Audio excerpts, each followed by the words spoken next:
क्या आप जानते हैं कि ओलंपिक के मैदान में पहली बार कब भारत का राष्ट्रगान गूंजा था? वर्ष 1948 में हुए लंदन ओलंपिक में भारतीय हॉकी टीम ने स्वर्ण पदक जीता था। हॉकी में भारतीय टीम यूं तो पहले से ही चैंपियन थी, लेकिन वो जीत बहुत विशेष थी। देश नया स्वतंत्र हुआ था। ओलंपिक में जीत पर पहली बार तिरंगा फहराया गया और सबने मिलकर राष्ट्रगान गाया। ये पूरे देश के लिए भावुकता और गर्व का क्षण था। आपको ये जानकर आश्चर्य होगा कि उस ऐतिहासिक जीत पर भी बॉलीवुड के कट्टरपंथियों ने मजहबी कालिक पोतने का प्रयास किया है। ओलंपिक में भारत की उस पहली विजय के पूरे 70 वर्ष बाद 2018 में एक फिल्म आई थी, जिसका नाम था गोल्ड। दावा किया गया कि फिल्म की कहानी भारतीय हॉकी टीम की शानदार जीत पर आधारित है, लेकिन उस फिल्म की कहानी में कुछ ऐसा जिहादी तड़का लगाया ताकि नई पीढ़ी के मन में गर्व नहीं बल्कि अपराध बोध पैदा किया जा सके। इस फिल्म को बनाने वाले थे जावेद अख्तर के बेटे फरहान अख्तर। उस चैंपियन टीम के कोच हुआ करते थे NN मुखर्जी, जिन्हें लोग हाबुल दादा के नाम से जानते थे। फरहान अख्तर की फिल्म में ये भूमिका अक्षय कुमार ने की है। फिल्म में उनका नाम तपन दास रख दिया गया है। उनके चरित्र को शराब पीकर सड़क पर पड़े रहने वाले शराबी के तौर पर दिखाया गया है।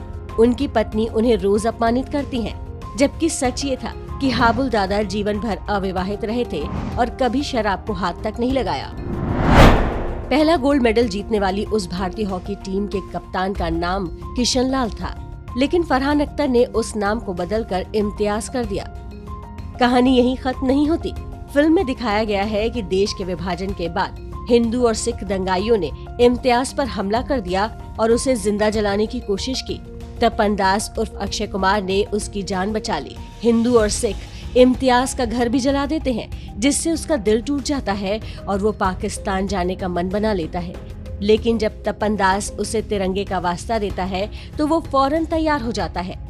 इस टीम में भारत के महानतम हॉकी खिलाड़ी जैसे ध्यानचंद, रूप सिंह, KD सिंह बाबू और बलवीर सिंह भी हुआ करते थे, लेकिन फिल्म में भी उन सब के उल्टे सीधे काल्पनिक नाम रख दिए गए। इस फिल्म के माध्यम से फरहान अख्तर ने उस जीत का श्रेय एक ऐसे काल्पनिक चरित्र को दे दिया जो मुसलमान था और जिसे हिंदुओं और सिखों ने बहुत सताया, फिर भी उसने भारत का सिर ऊंचा किया।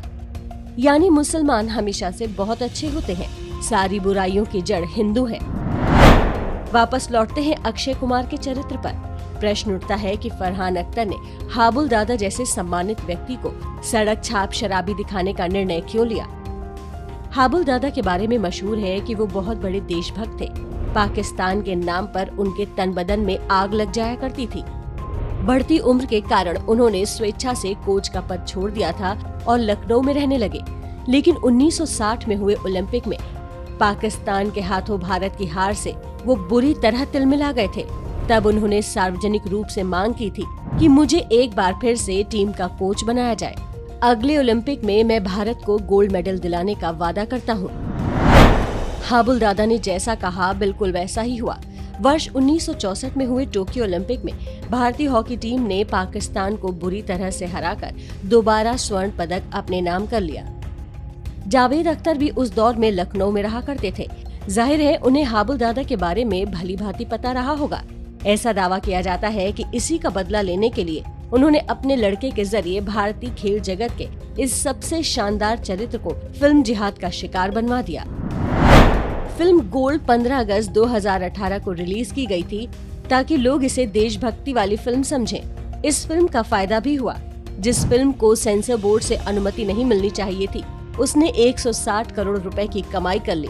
मजहबी एजेंडा भी चल गया और धंधा भी हो गया। हो सकता है कि आप जानना चाहें कि ऐसी जहर भरी फिल्म सेंसर बोर्ड से कैसे पास हो गई। इसका उत्तर हमारे पास नहीं है, लेकिन आपकी सूचना के लिए बता दें कि उस समय देश के सूचना और प्रसारण मंत्री राज्यवर्धन सिंह राठौर हुआ करते थे, जो खुद ओलंपिक मेडल विजेता रहे हैं। उनके होते गोल्ड फिल्म का सेंसर बोर्ड से पास होना क्या एक आपराधिक लापरवाही नहीं है?